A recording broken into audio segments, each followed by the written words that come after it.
monde, j'espère que vous allez bien. Aujourd'hui, je vais vous parler des maillets du menuisier. J'avais déjà fait une vidéo là-dessus il y a peut-être quelques mois, au début de l'ouverture de la chaîne, mais elle était un peu brouillonne. Donc je vais essayer de refaire quelque chose peut-être d'un petit peu plus concis. Il existe plusieurs types de maillets. Le classique, le voici. Celui-ci, c'est le plus utilisé. Un petit peu voilà, rectangulaire. Après, il y a le forme tonneau. Celui-là, c'est plutôt pour de la précision. Il y en a des plus gros. Hein. Moi, j'en ai un petit.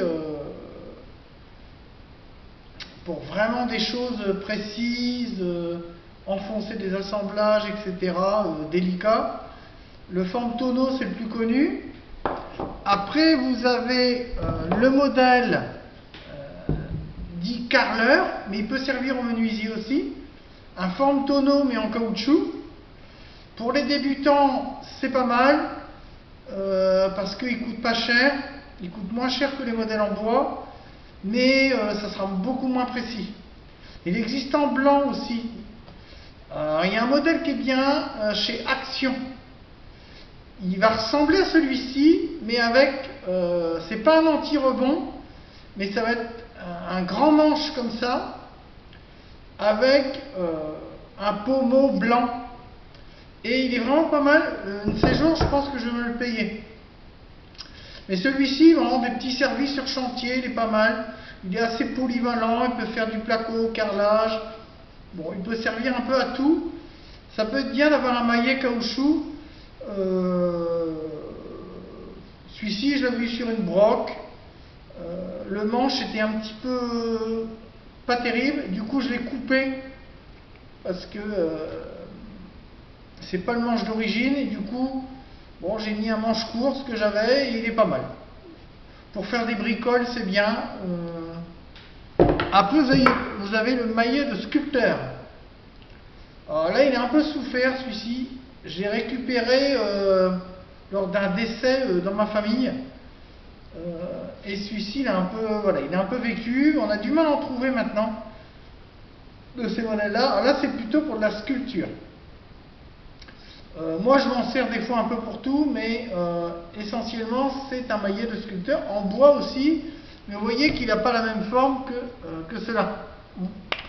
Par rapport à celui-ci et celui-ci, en fait, chaque maillet va avoir une utilisation bien spécifique. Et après, vous avez les maillets dits anti-rebond. Là, c'est un Mackeson que j'ai eu chez BD, chez Brico Dépôt, chez BD, il y a 3-4 ans. Il est pas mal, il sera mieux que les modèles qui sont vendus par exemple chez Facom à embout. Moi j'aime pas ceux à embout interchangeable, à embout anti-choc interchangeable. Je préfère un monobloc comme ça. Ça fait une espèce de petite masse finalement. Ça fait une petite masse. Alors ça, c'est très utilisé en charpente. Il est assez ergonomique. Ouais, dedans il a des petites billes. Je sais pas si vous... Franchement, pour les assemblages de charpente, il est vraiment top.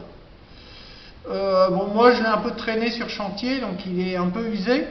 Mais franchement, il est pas mal. Celui-ci, je m'en sers très souvent.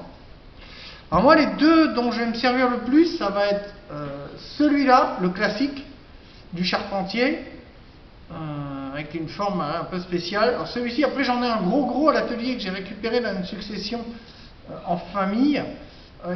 C'est le même que celui-ci, mais vraiment plus gros, avec un manche encore plus long que ça, pour de la charpente. Mais pour faire de la menuiserie fine, celui-là il est pas mal.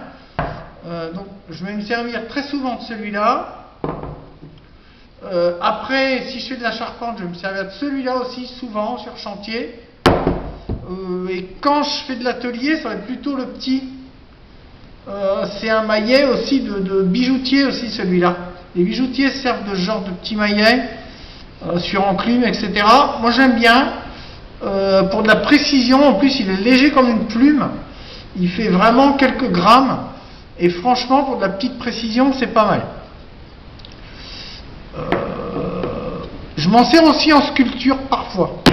Après, il y a le maillet de sculpteur, alors je m'en sers,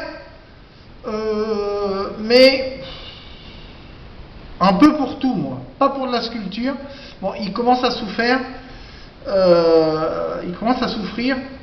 Il a vraiment beaucoup souffert et il va falloir un de ces jours que je essaye d'en trouver un.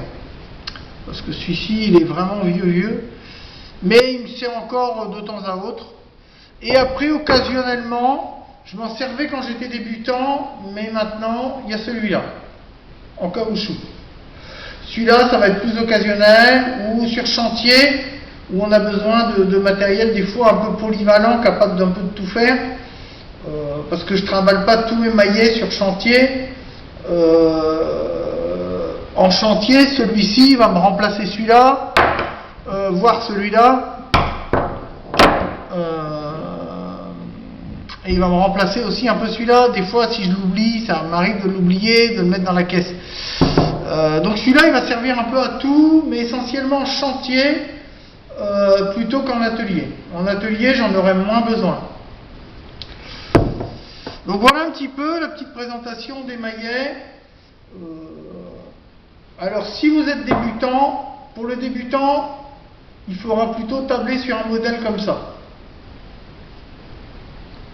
En caoutchouc, pas très cher pour débuter, c'est bien, c'est polyvalent, ça vous fera tout. Un modèle comme ça pour débuter, c'est pas trop mal. Après, essayez de trouver un manche plus long. Moi, j'avais pas grand chose sous la main quand je l'ai. C'est pas le manche d'origine. À l'origine, c'était un manche un peu comme celui-là, je crois. Voilà, c'est pas mal pour débuter. Ou le modèle de chez Action, qui va ressembler à celui-ci, mais avec un manchon blanc.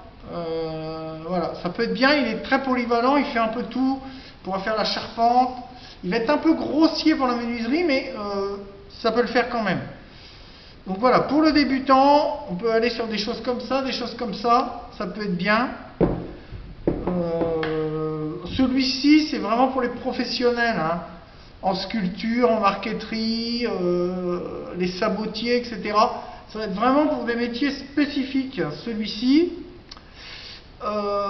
tourneur sur bois aussi, ça va être vraiment spécifique celui-là. Après, si vous économisez un petit peu, vous pouvez acheter un forme tonneau. Il sera un peu plus cher que ce modèle-là, mais pas beaucoup plus. Il y a des modèles plus gros, hein. Une forme tonneau, ça peut être pas mal. Et après, en dernier recours, quand vous êtes vraiment professionnel, il y a ce modèle-là. Là, c'est un modèle de chez Brico Dépôt. Je n'avais pas payé très cher, mais c'est vrai que les modèles rectangulaires comme ça, c'est pas donné. Au niveau de tarif, ça va être... bon, là, celui-là, je l'avais payé une vingtaine d'euros, 15 euros, je crois. Entre 15 et 20 euros, mais si vous voulez un vrai modèle, il y a la marque Outil France qui en fait, mais il faudra compter 30 euros. Entre 30 et... Je vais vous dire à peu près les prix. Donc celui-ci, il faut compter 30 euros. Celui-ci, une quinzaine. Une douzaine pour ce modèle-là. Celui-ci, je ne sais pas trop parce qu'il est très vieux et je l'ai eu en famille. Donc, mais j'ai déjà regardé des prix. Ça vaut dans les 40 euros, je crois. Entre 30 et 40. Et après, vous avez le modèle bon marché pour une dizaine d'euros. Vous avez le maillet du carreleur qui peut servir en menuisier aussi. Celui-ci, c'est le bon marché, il vaut à peine une dizaine d'euros. Donc pour débuter, vous êtes mieux de commencer avec ça. Voilà, j'espère que cette petite vidéo vous aura plu, vous aura aiguillé dans vos achats, de quoi acheter si vous êtes débutant, intermédiaire ou confirmé. Voilà, n'hésitez pas à liker, commenter, mettez des pouces et puis